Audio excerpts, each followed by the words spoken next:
First off, credit Coach Kleiman and his staff. That's a good football team.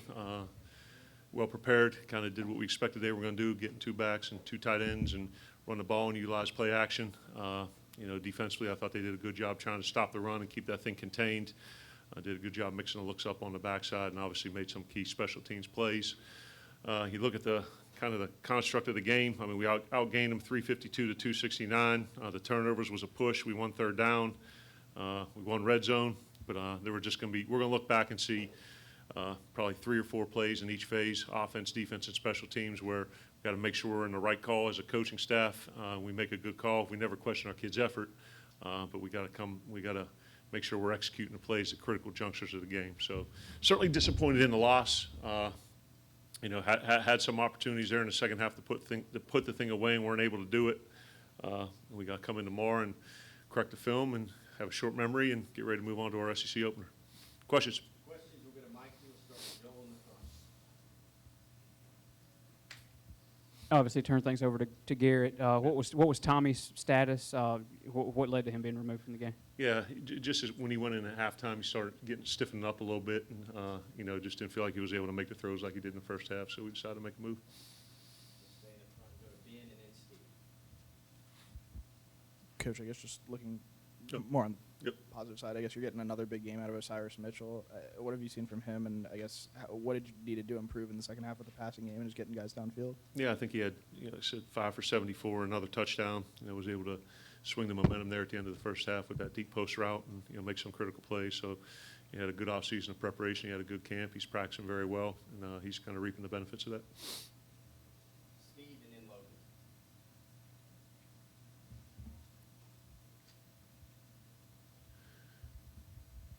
Coach, a bit of an adventure on special teams today, but lacked a little bit of consistency throughout the year. What are you kind of seeing with your assessment of special teams play? Yeah, the kickoff return there certainly was a huge momentum changer.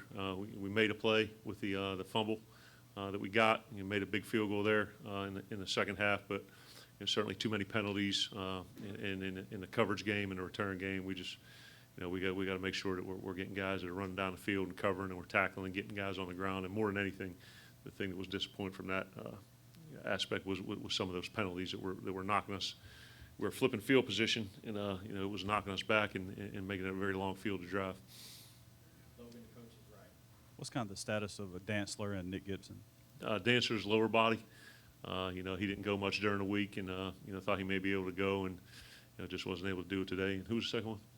Nick Gibson. Nick Gibson, same thing, lower body. He didn't do anything this week. We'll go to Garrett here in the front. Get a mic.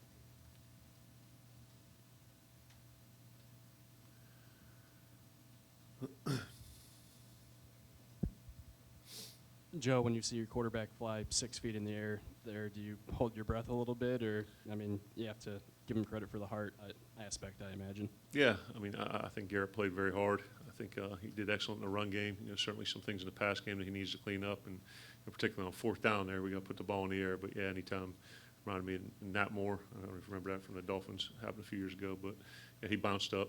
He was fine, and it was more upset that he didn't make the yard than anything.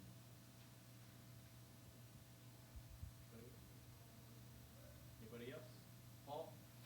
We'll go to Paul and then we'll go to Steve.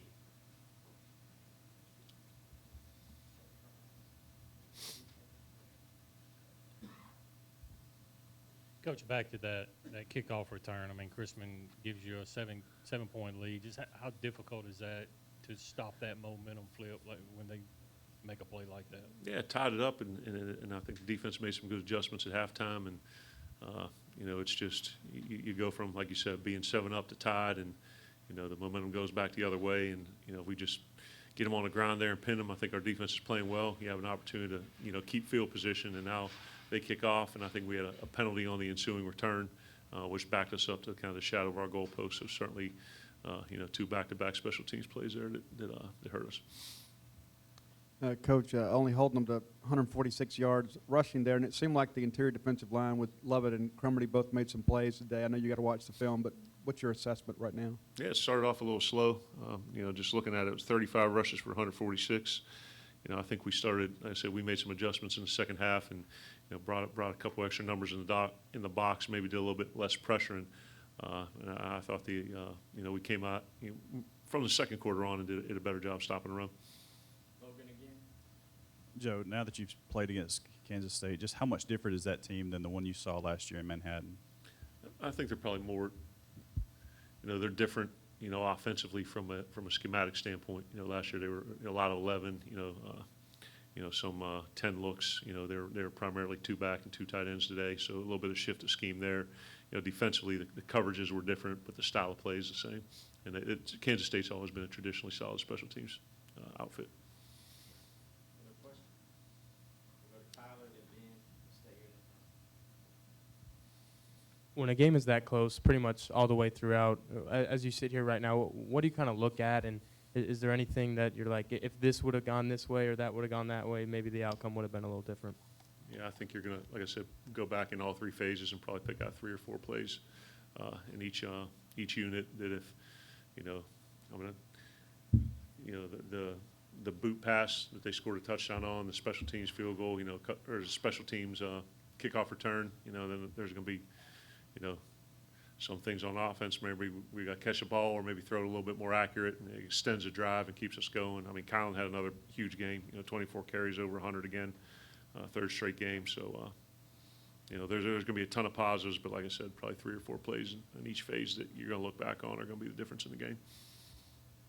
Just with the quarterbacks, I know Garrett came in last week. Was that kind of the plan all week, or was there a decision to move him into the number 2 spot? And kind of where does Keaton stand in that? Say that one more time. Where does Keaton stand in the quarterback group? Is Garrett the number 2 guy right now? Garrett's number 2, yeah. And Keaton, I mean, we evaluate that, every day in practice. And I'm sure you guys know that Keaton was going through some upper body stuff, through the course of camp, and, was off for a week and then came back, and he's still working through some of that stuff health-wise and mechanically.